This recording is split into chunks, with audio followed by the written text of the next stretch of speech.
Let's get to our main event. The main event of Starrcade 85 is for the world title, of course. It's Ric Flair defending the 10 pounds of gold against the American Dream, Dusty Rhodes. This, of course, is a rematch from Starrcade 84, a year prior, where they had wrestled once again with the world title on the line. Ric Flair defending it here, but the winner would get $1 million.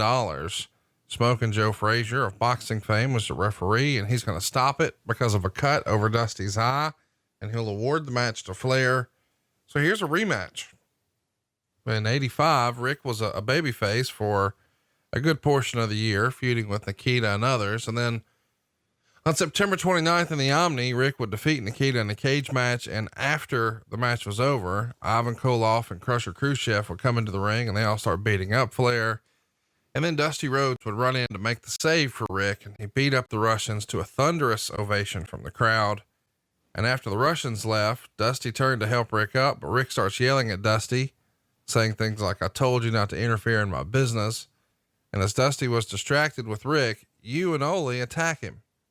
Rick gets to his feet, pauses for a moment, and then goes over to the cage door, pulls the chain back through, and padlocks it shut. So now Dusty Rhodes is locked inside of a cage with the Andersons and Ric Flair. And Rick joins you guys in beating up Dusty. And you and Ole hold Dusty while Rick jumps from the top turnbuckle onto Dusty's leg, breaking his ankle. And this is a white hot angle at the Omni, and it instantly turns Rick back into not only a heel, but the most hated man in the company. Talk to us. I'm sure we're going to do a whole show about that at some point. But briefly talk to us about this monumental angle that really sets up Starrcade, and makes it the marquee attraction where you guys break Dusty's ankle.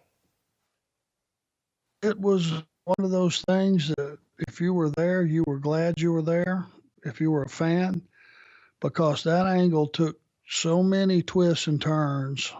By the time you finally figured out what the eventual end was going to be, which was Dusty getting his leg broke, from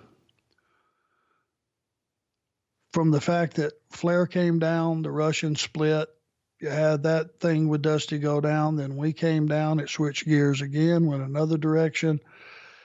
And I can tell you, people have asked me, what is the hairiest situation you've ever been in? Well, in those days, there were a lot of those. People would get immersed in the story and the characters, and Dusty Rhodes had his fans, buddy, and they were religious about it. And the fact was, in those days, if you got somebody in a cage and you got them in a bad way, you would get some good guys down there and the heels would vamoose, and that was the end of it. We didn't vamoose.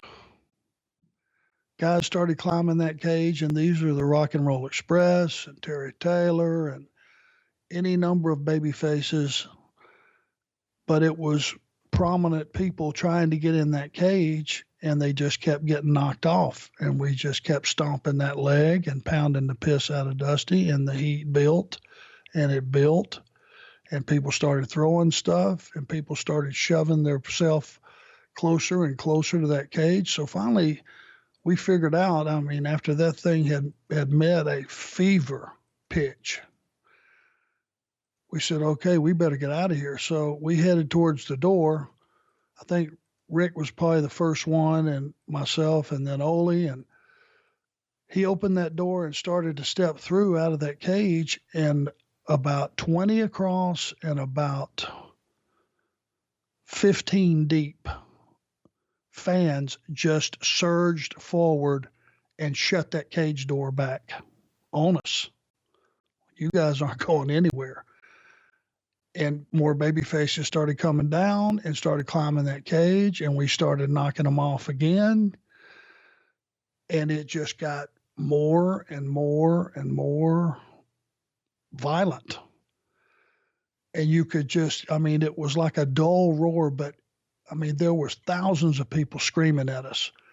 So we tried to open the door again. We got it open, and had it not been for about 10, I would estimate about 10 Atlanta police officers coming down with their nightsticks and beating the crowd back where we could get out of the cage It took us 20 minutes to get from the cage back to the locker room. I had a head full of stitches where somebody had hit me with something. We were all bleeding. The fans beat the ever-loving shit out of us. And I've never been so scared in my entire life because Ole had already been stabbed. I'd already been cut in the back in Dothan, Alabama when I worked for the Fullers.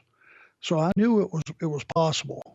And I knew it was highly probable in this situation that we weren't going to make it back. And it was all we could do. Had those Atlanta police officers not been there, we'd have been dead. I have no doubt. And it was one of the most high pressure things.